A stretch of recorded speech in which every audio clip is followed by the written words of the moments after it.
Welcome back to the Whisper Knows.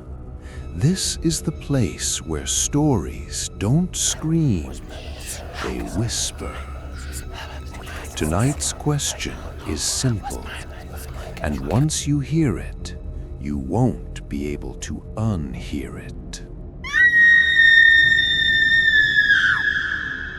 What if it's true that the shadow in your room isn't yours? Not the one behind you when you stand in the doorway, not the one that stretches across the floor when the streetlight hits just right. I mean the shadow that moves when you don't, the one that waits until you blink, the one that always stays a fraction too close. Because if your shadow doesn't belong to you, then who does it belong to? And what happens when it wants you back? Luca noticed it at 3:07 a.m. He wasn't asleep. He was in that thin, drifting place between sleep and waking, where the room feels too quiet and every small sound becomes a threat. Luca's bedroom was lit by a weak strip of orange streetlight seeping through the blinds, the kind that makes the corners of your room look deeper than they should. Luca lay on his back, staring at the ceiling, trying to convince his heart to slow down. Then he saw it. On the wall beside his closet, his shadow was visible, soft-edged, familiar, the silhouette of his head, his shoulders, his chest rising and falling. Except Luca wasn't moving. He held his breath. The shadow didn't. It shifted.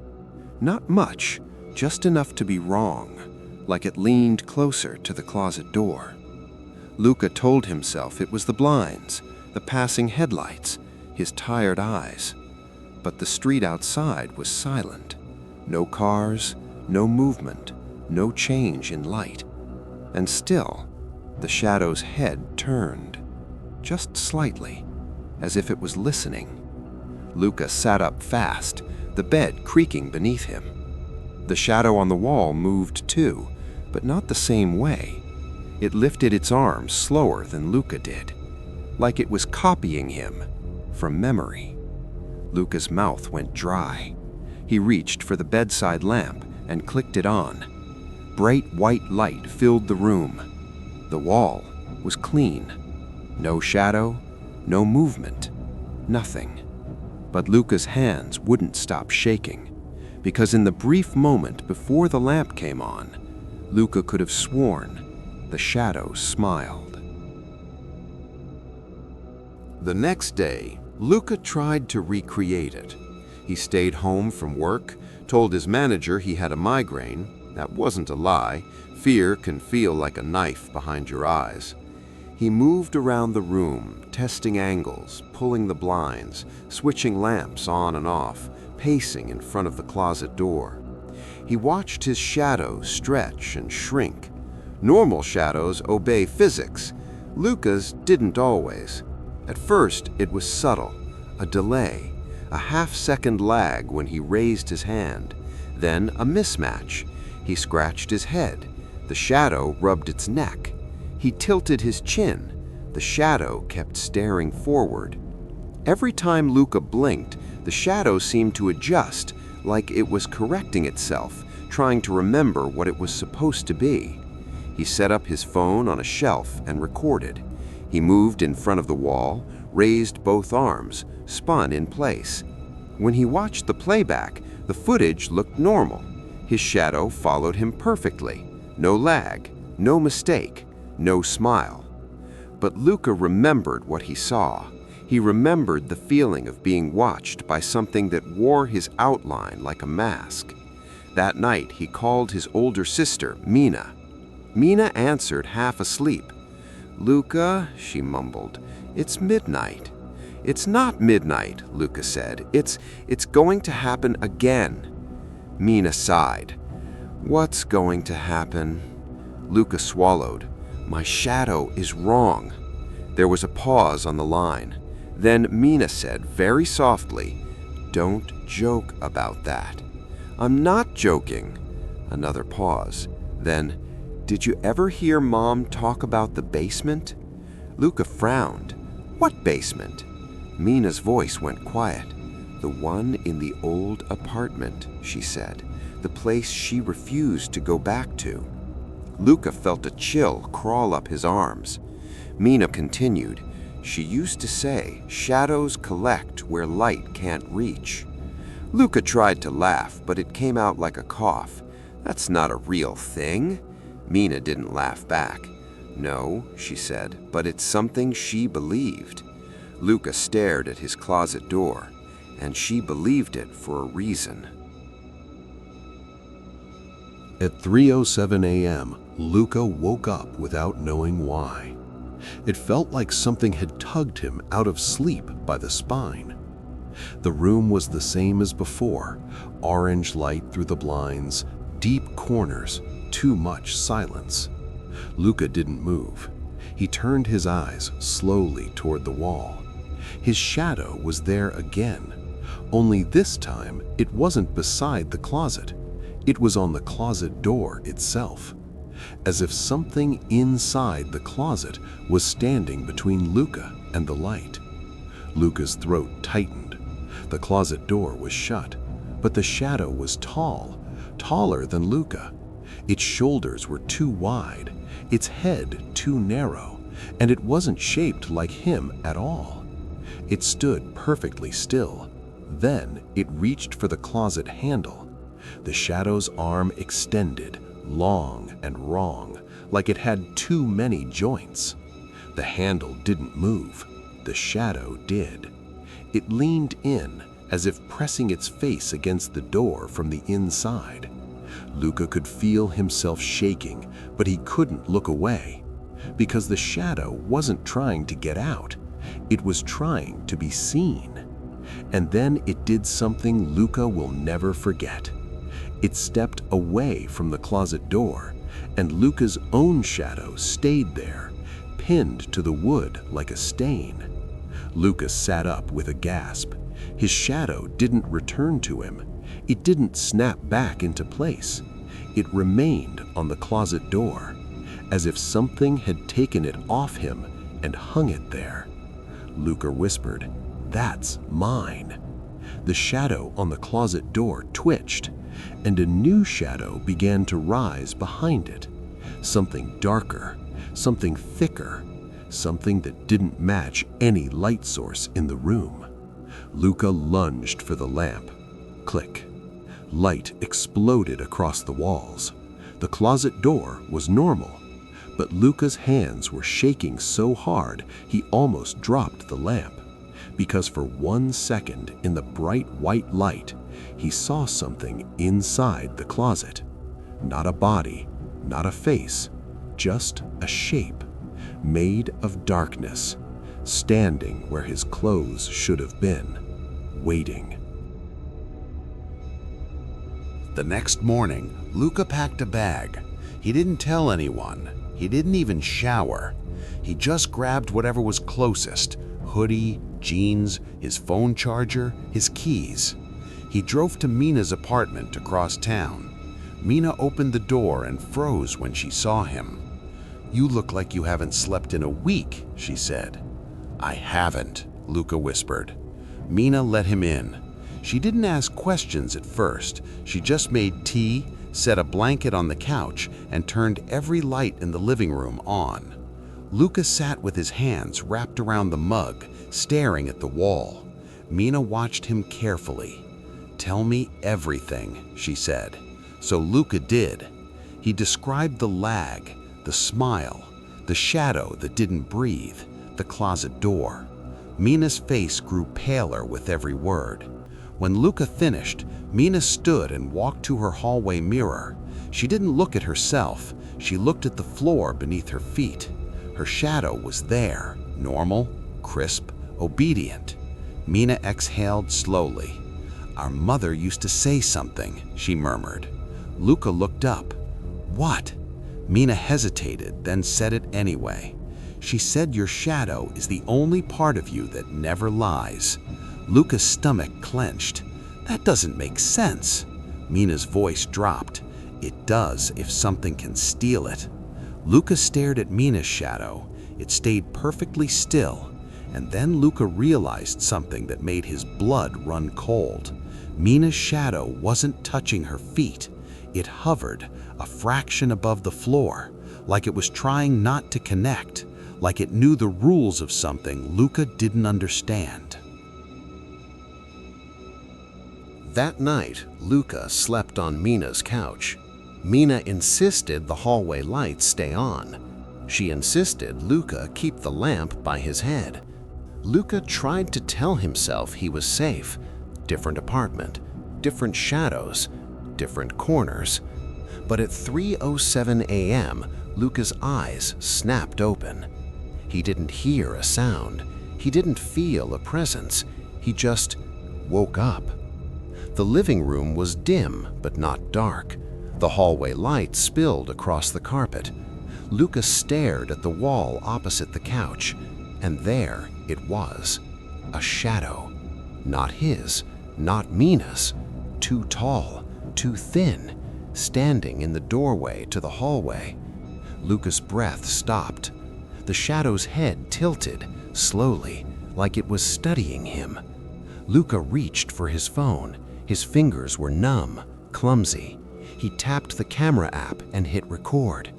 The shadow didn't move. It simply waited. Luca kept recording until his arm ached. Then he forced himself to whisper, "What are you?" The shadow shifted. Its arm lifted, and it pointed directly at Luca's chest. Then it pointed at the floor beside Luca, where Luca's shadow should have been. But there was nothing, no silhouette, no outline, no proof he belonged to the light. Luca's throat tightened. He whispered, "Give it back."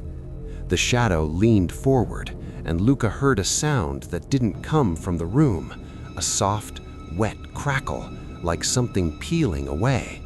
The hallway light flickered, once, twice, then stopped. Darkness swallowed the room, and in the last fraction of light, the shadow stepped closer, not walking, sliding, like it was gliding on the surface of the wall itself. Luca screamed and hit the lamp switch. Light burst into the room. Empty doorway, empty wall, nothing there. Mina ran out, wild-eyed. What happened? Luca shoved the phone toward her. "I recorded it," he said, shaking. "I recorded it." Mina took the phone and hit play. The screen showed the living room, the doorway, the carpet, Luca's whisper, but no shadow, no figure, nothing. Only one thing was different. In the corner of the frame, near the wall, Luca's shadow was visible, but Luca wasn't. Mina didn't sleep after that. She sat at the kitchen table, arms crossed, staring at nothing, as if she was listening to a sound Luca couldn't hear. At sunrise, she finally spoke. "We have to go to Mom," she said. Luca frowned. "Why?" Mina's jaw tightened. "Because she knows." They drove to their mother's house in silence. Their mother, Rosa, opened the door and immediately looked past them, past their faces, down at the floor.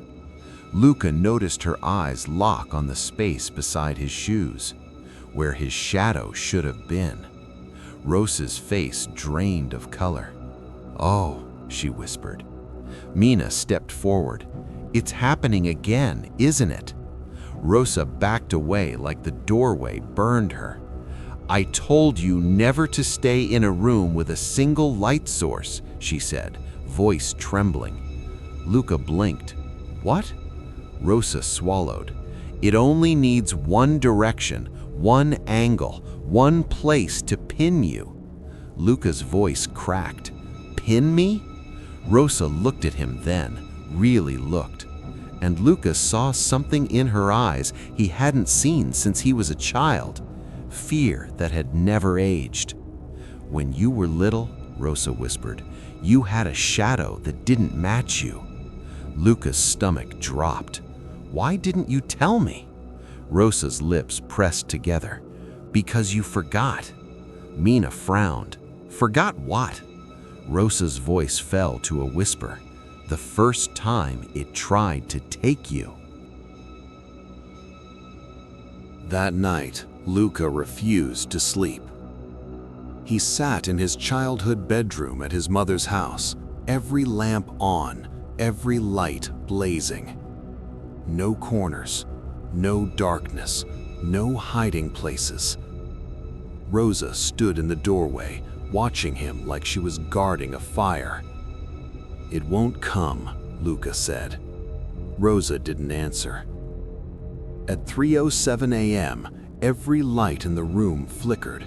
Once, twice, then steadied. Luca held his breath. Nothing happened. He almost laughed, and then the closet door creaked, just a little. Rosa went rigid. Luca stared. The closet was closed, but the shadow beneath it shifted. A thin line of darkness slid out from under the door, stretching across the floor toward Luca's feet. Luca didn't move. The shadow reached him and stopped. It rested at his toes like a cat curling up. Then it rose, slowly, up his legs. Not like a shadow should, not cast by light, but climbing, crawling, wrapping him in cold. Luca's voice shook. "Mom?" Rosa whispered, "Don't look at it." But Luca couldn't help it. He glanced down and saw his own shadow, finally back where it belonged, attached to his feet. Perfect, normal, safe. Except it looked up at him, and Luca heard it. Not from the room, not from the closet, not from the house, from inside his own head. A voice like dry paper rubbing together, a whisper that knew his name. "Luca," it said.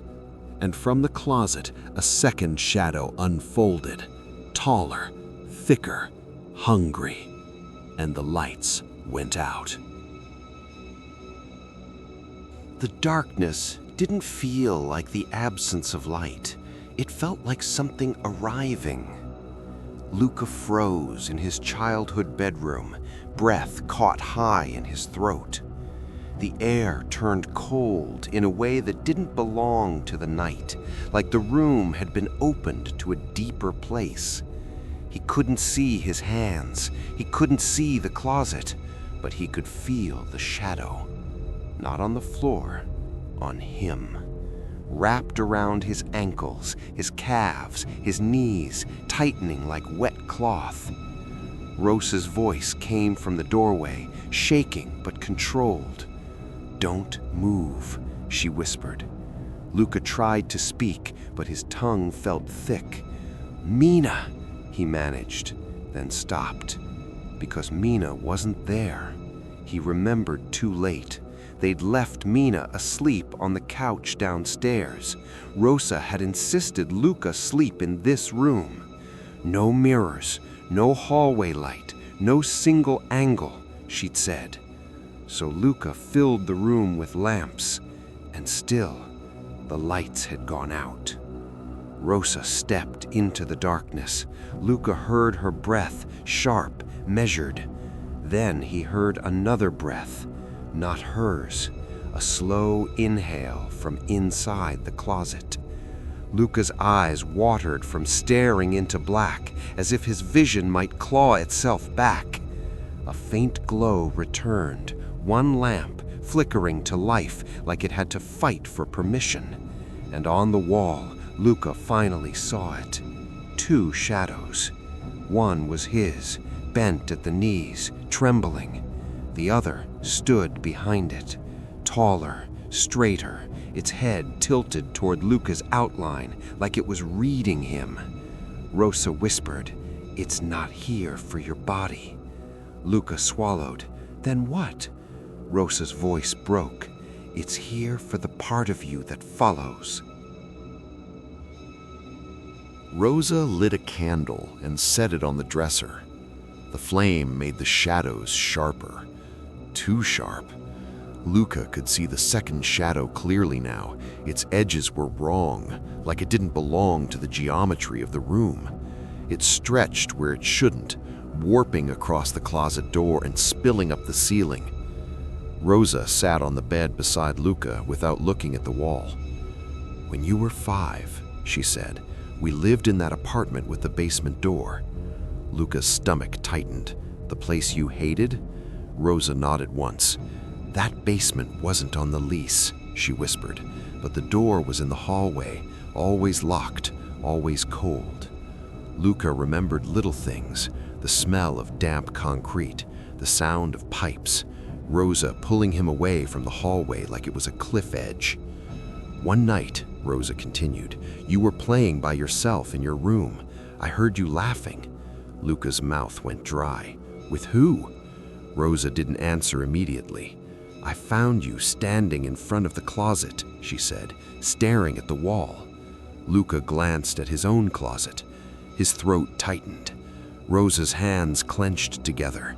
"Your shadow was wrong. It was moving like it didn't belong to you." Luca's pulse thudded in his ears.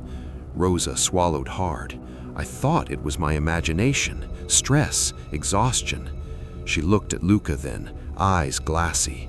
"Then your shadow turned around and waved at me." Luca's skin prickled. Rosa's voice dropped even lower. "And behind it, on the wall, something else waved back." Luca stared at the candle flame. It trembled as if the room breathed. Rosa whispered, "I did what my mother taught me." Luca frowned. "Your mother?" Rosa nodded. "They called them followers, shadows that learn a person, shadows that wait until you forget the rules." Luca's voice cracked. "What rules?" Rosa looked toward the closet without moving her head. "Never give them one light source, never let them pin you to a wall, and never, never answer when they call you by name."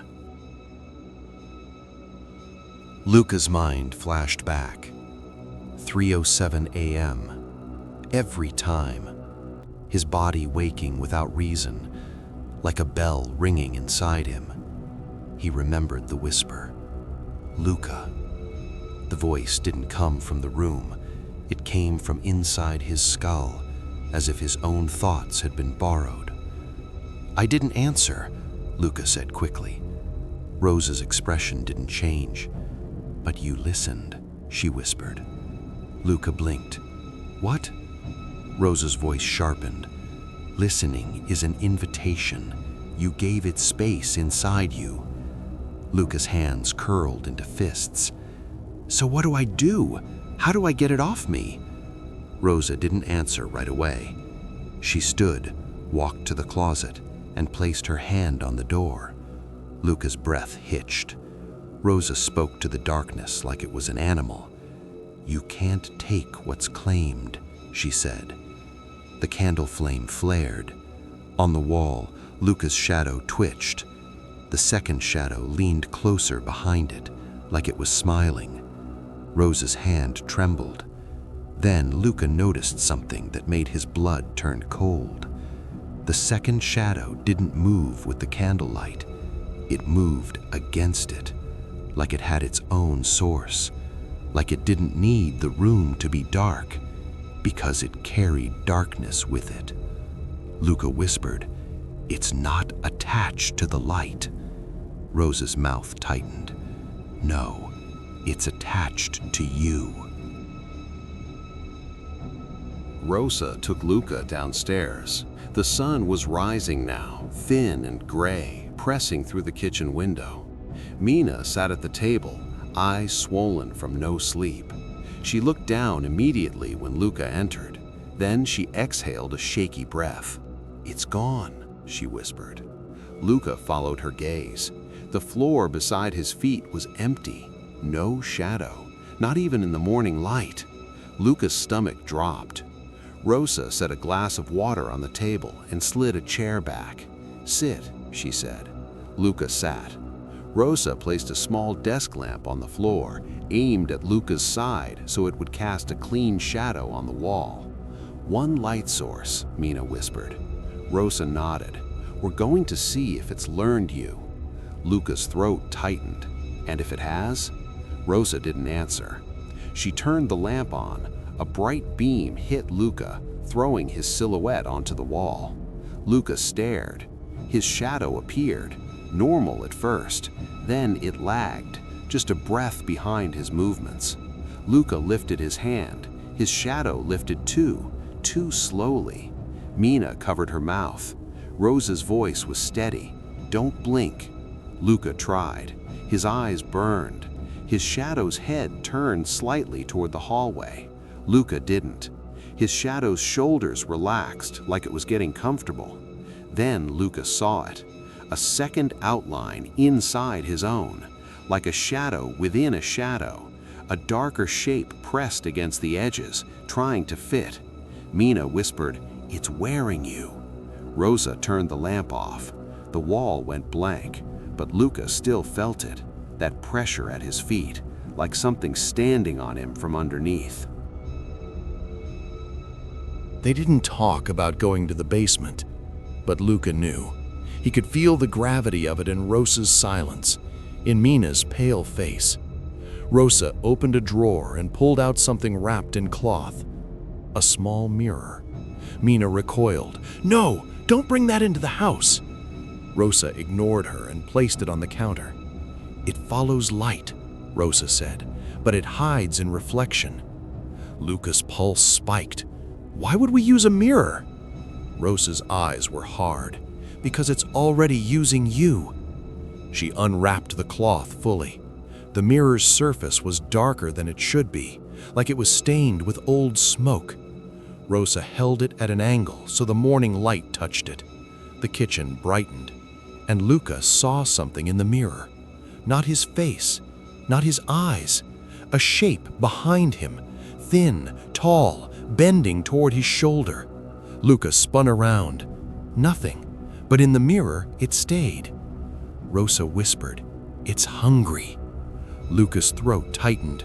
"For what?" Rosa stared into the mirror, and her voice trembled for the first time. "For the part of you that remembers where your body ends," she said. "For the part of you that knows you are you." The mirror flickered slightly, like the glass was breathing, and then the shape in the reflection moved closer to Luca's head, as if it was about to whisper again.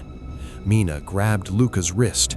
"Don't listen," she hissed, but the voice came anyway, soft, dry, intimate. Not inside Luca's mind this time, from the mirror. "Mine," it whispered. Rosa led them to the hallway. At the end was a door Luca remembered, painted over, half forgotten. The basement door. Mina stopped. "Mom, no!" Rosa didn't look at her. "If we don't finish what we started, it will." Luca's stomach rolled. "Finish what?" Rosa put her hand on the knob. The air around the door felt colder than the rest of the house. Rosa whispered, "When you were 5, I went down there. I made a bargain." Mina's voice cracked. "You never told me that." Rosa's jaw clenched. "I was trying to save you both." She opened the door. The basement stairs descended into black. Not normal darkness, thick, waiting darkness. Rosa lifted the candle. The flame looked smaller now, like the dark was swallowing it. They stepped down. Each wooden step creaked like a warning. Halfway down, Luca felt it, his shadow trying to pull away from him, like it wanted to run ahead, like it knew this place. Mina whispered, "Luca, look!" On the basement wall, shadows clung like stains. Not one, many. Shapes of people, some small, some tall, layered on top of each other, and all of them faced the stairs, as if they'd been waiting for someone to come down. Rosa's voice shook. "Don't let it separate you."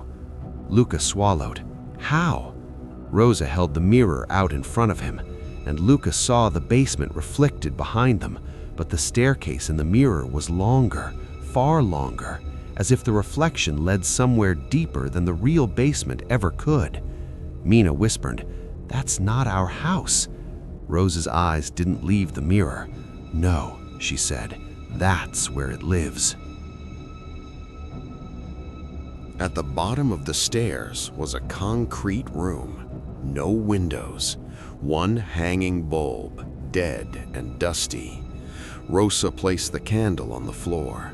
The light crawled across the walls. The shadows on the wall shifted, not like flickering candlelight, like a tension turning toward them. Luca felt the pressure at his feet again, stronger now, like something standing up inside his bones. Rosa whispered, "Stay in the light, stay close." Mina moved to Luca's side, shoulder to shoulder. Rosa held up the mirror. The glass darkened further, then cleared, and Luca saw it. A version of himself in the mirror, standing behind him, but wrong. His posture was too relaxed, his smile too patient, and his shadow wasn't beneath him, it was behind him, reaching. Luca's mouth went dry. "That's me." Rosa's voice was tight. "That's what it's been practicing." The Luca in the mirror lifted its hand, not to wave, to mimic. It placed its palm against the glass. Luca's real hand lifted involuntarily, pulled by a force he couldn't see. Mina grabbed his wrist. "Stop!" Luca fought it. His arm trembled. The mirror Luca smiled wider. The shadow behind mirror Luca leaned forward, pressing its face near his ear, and the whisper came again. "Say yes." Luca's teeth chattered. "No." The mirror Luca's eyes darkened, not angry, disappointed, like Luca was breaking a promise.